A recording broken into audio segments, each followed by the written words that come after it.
வணக்கம். நியூஸ் ஃபர்ஸ்டின் உலக முக்கிய செய்திகள். விரிவான செய்திகளுக்கு முன்பதாக தலைப்புச் செய்திகள். ஹமாஸ் உறுப்பினரின் நெற்றியில் முத்தமிட்ட பணிய கைதி. இஸ்ரேலை தரைமட்டமாக்குவோம், ஈரானின் அறிவிப்பால் பதற்றம். அமெரிக்க நிதி நிறுத்தம், ஐக்கிய நாடுகளின் இலங்கை திட்டங்கள் பாதிப்பு. இந்தியாவில் இடிந்து விழுந்த சுரங்கப்பாதைக்குள் சிக்கிய 7 பேர். ரஷ்யா உக்ரைன் போர் நிறுத்தத்துக்கு ஜெலன்ஸ்கி அவசியமில்லை, ட்ரம்ப் திட்டவட்டம். இந்தியா ஜப்பான் கூட்டு ராணுவ பயிற்சி ஜப்பானில் நாளை தொடக்கம். பேரழிவுக்கான அறிகுறியாக கரையொதுங்கிய டூம்ஸ்டே மீன். எல்லை தாண்டி மீன்பிடித்ததாக 32 மீனவர்களை கைது செய்த இலங்கை கடற்படை. ரஷ்யா அமெரிக்க பிரதிநிதிகளுக்கு இடையான 2வது சந்திப்பு அடுத்த 2 வாரங்களுக்குள். இஸ்ரேல் 602 பாலஸ்தீன கைதிகள் உட்பட பலரை விடுவிக்க உள்ளதாக தகவல். தொடர்பான விரிவான செய்திகள். இஸ்ரேல் ஹமாஸ் இடையான போர் தற்காலிகமாக நிறுத்தப்பட்டுள்ளது. போர் நிறுத்த ஒப்பந்த அடிப்படையில் ஹமாஸ் தங்கள் வசமுள்ள இஸ்ரேலிய பணைய கைதிகளை விடுதலை செய்து வருகிறது. அதற்கு ஈடாக இஸ்ரேல் தங்கள் நாட்டு சிறைகளில் உள்ள பாலஸ்தீனிய கைதிகளை விடுதலை செய்து வருகிறது. இதற்கிடையே போர் நிறுத்த ஒப்பந்த அடிப்படையில் இஸ்ரேலிய பணைய கைதிகளில் மேலும் 6 பேரை ஹமாஸ் அமைப்பினர் நேற்று முன்தினம் விடுதலை செய்தனர். இந்நிலையில் பணைய கைதிகளில் ஒருவரான ஓமர் ஷேம் என்பவர் தங்களை அழைத்து வந்த ஹமாஸ் அமைப்பினரின் 2 பேரை நெற்றியில் முத்தமிட்டு தனது சந்தோஷத்தை வெளிப்படுத்தியுள்ளார். இஸ்ரேல் நகரங்களை சரியான நேரத்தில் தரைமட்டமாக்குவோம் என ஈரான் ராணுவமான புரட்சிகர படையின் தளபதி இப்ராஹிம் ஜபாரி தெரிவித்துள்ளமை மத்திய கிழக்கு பிராந்தியத்தில் போர் பதற்றத்தை உருவாக்கியுள்ளது. ஈரான் ராணுவமான புரட்சிகர படையின் தளபதி இப்ராஹிம் ஜபாரி ஆபரேஷன் ட்ரூ பிராமிஸ் 3 என்ற பெயரில் இஸ்ரேலுக்கு எதிராக தாக்குதல் நடவடிக்கையில் இறங்க உள்ளதாக அறிவித்துள்ளார். இந்த நடவடிக்கை சரியான நேரத்தில் துல்லியமாகவும் இஸ்ரேலை அளிக்கும் டெல் அவீவ் மற்றும் ஹைபா நகரங்களை தரைமட்டமாக்குவோம் என அவர் தெரிவித்துள்ளார்.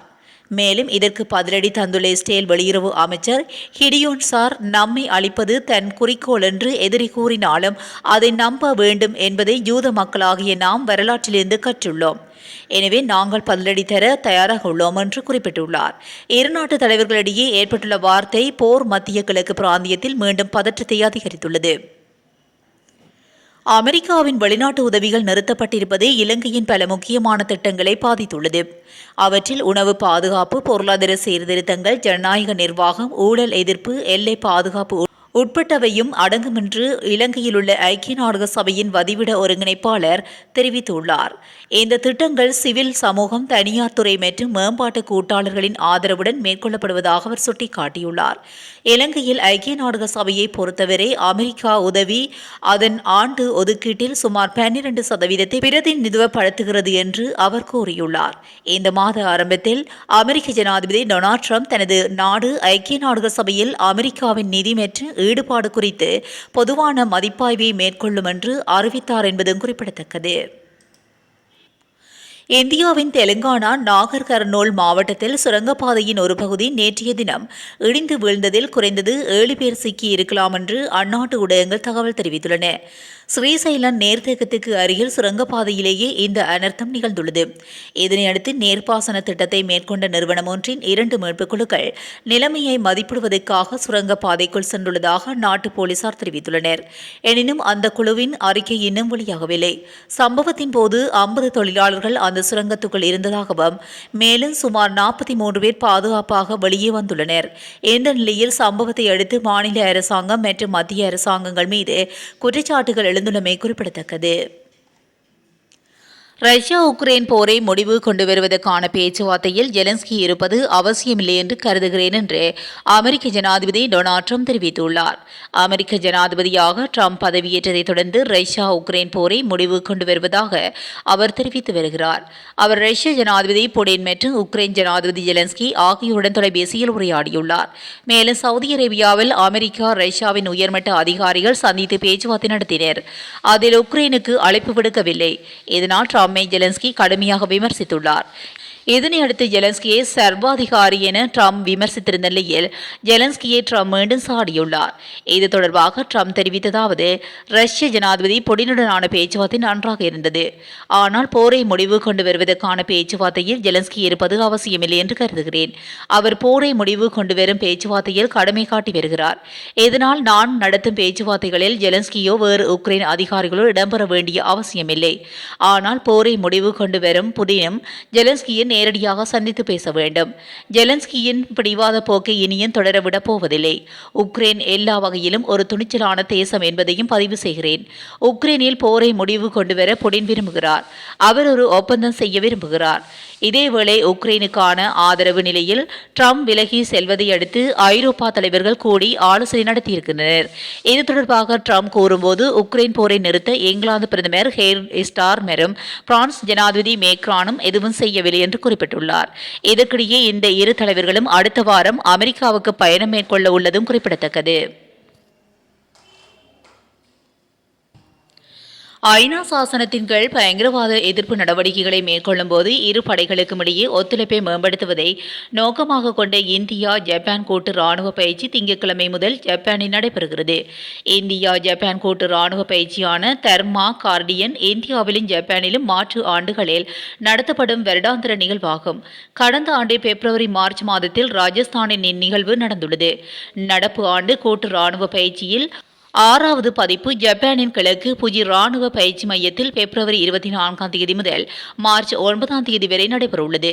இதையொட்டி பெரும்பான்மையான மெட்ராஸ் படைப்பிரிவைச் சேர்ந்த இந்திய ராணுவ வீரர்கள் 120 பேர் அடங்கிய குழு ஜப்பான் நாட்டுக்கு சனிக்கிழமை புறப்பட்டுள்ளது.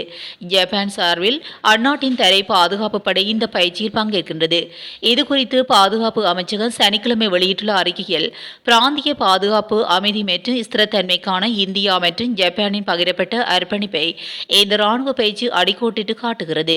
மேலும் சுதந்திரமான மற்றும் அனைத்து தரப்பையும் உள்ளடக்கிய இந்தியா பசிபிக் பிராந்தியம் என்ற இருநாட்டு பரஸ்பர நோக்கத்துக்கு இப்பயிற்சி வலு சேர்க்கும் என்று தெரிவித்துள்ளது. படைகளில் செயல்பாட்டு மற்றும் போர் திறன்களை மேம்படுத்தவும் பயனுள்ள கூட்டு நடவடிக்கைகளுக்கு ஒத்துழைப்பை வலுப்படுத்தவும் வடிவமைக்கப்பட்டுள்ள இப்பயிற்சியில் உடல் தகுதி, கூட்டு திட்டமிடல் ஆகியவற்றில் கவனம் செலுத்தப்பட்டுள்ளதும் குறிப்பிடத்தக்கது. மெக்சிகோ கடல் பகுதியில் டூம்ஸ்டே என்று அழைக்கப்படும் அரிய வகை ஓர் மீன்கள் கரை ஒதுங்கியுள்ளமை மக்களை கடும் அச்சத்தில் ஆழ்த்தியுள்ளது. மெக்சிகோவின் பசிபிக் கடற்கரையில் உள்ள பாஜா, கலிபோர்னியா, சுரின் எனும் ஆழமற்ற நீர்நிலைகளில் கரையில் ஆழ்கடலில் மட்டுமே காணப்படும் நீல ரிப்பன் போன்ற உடல் அமைப்புடன் ஒரேஞ்ச் நிற துடுப்புகளுடன் கூடிய டூம்ஸ்டே மீன்கள் என்று அழைக்கப்படும் அரிய வகை ஓர் மீன் ஒன்று கரையொதுங்கியுள்ளது. மிகவும் அரிதாகவே காணப்படும் இந்த மீன்கள் ஜப்பானிய புராண கதைகளில் கடல் கடவுகளின் தூதன் என்று வர்ணிக்கப்படுகின்றன. பெரும்பாலும் வரப்போகும் பேரழிவுகளில் அறிகுறியாக இவை இவ்வாறு இறந்த நிலையில் கரையொதுங்கும் என கருதப்படுகிறது. கடந்த 2011 ஆண்டு ஜப்பானில் மிகப்பெரிய அளவிலான பேரழிவை ஏற்படுத்திய சுனாமிக்கு முன்னர் சுமார் 20 டோம்ஸ்டே மீன்கள் இறந்த நிலையில் அந்நாட்டு கடல் பகுதியில் கரையொதுங்கியதாக கூறப்படுகிறது. இதனைத் தொடர்ந்து தற்போது மெக்சிகோவின் கடல் பகுதிகளில் இவ்வகை மீன்கள் சமீப காலமாக கரையொதுங்கும் காணொலிகள் இணையத்தில் பதிவிடப்பட்டு வருகின்றன. இதனால் மிகப்பெரிய அளவிலான பேரழிவு ஏற்பட இருப்பதாக இணையவாசிகள் தங்களது கருத்துக்களை தெரிவித்து வருகின்றனர். எல்லை தாண்டி மீன்பிடித்ததாக ராமேஸ்வர மீனவர்கள் 32 பேரை கைது செய்த இலங்கை கடற்படையினர் அவர்களது 5 விசைப்படகுகளையும் பறிமுதல் செய்துள்ளனர். ராமேஸ்வரத்திலிருந்து 5 படகுகளில் சென்று மன்னார் வடக்கு கடற்பரப்பில் மீன்பிடித்துக் கொண்டிருந்த 32 பேரையும் எல்லை தாண்டி வந்ததாக கூறி கைது செய்து தலைமன்னார் கடற்படை முகாமுக்கு அழைத்து சென்றுள்ளனர். ரஷ்யா மற்றும் அமெரிக்க பிரதிநிதிகளுக்கு இடையேயான 2வது சந்திப்பை அடுத்த 2 வாரங்களுக்குள் நடத்துவதற்கு திட்டமிடப்பட்டுள்ளதாக ரஷ்ய துணை வெளியுறவு அமைச்சர் செர்ஜி ரியாவ்கோவை மேற்கோள் காட்டி அந்த நாட்டின் அரசு ஊடகம் ஒன்று செய்தி வெளியிட்டுள்ளது. முன்னதாக உக்ரைனில் இடம்பெற்று வரும் போரை முடிவு கொண்டு வருவது தொடர்பில் ரஷ்யா மற்றும் அமெரிக்க பிரதிநிதிகளுக்கிடையே கடந்த செவ்வாய்க்கிழமை பேச்சுவார்த்தை இடம்பெற்றுள்ளது.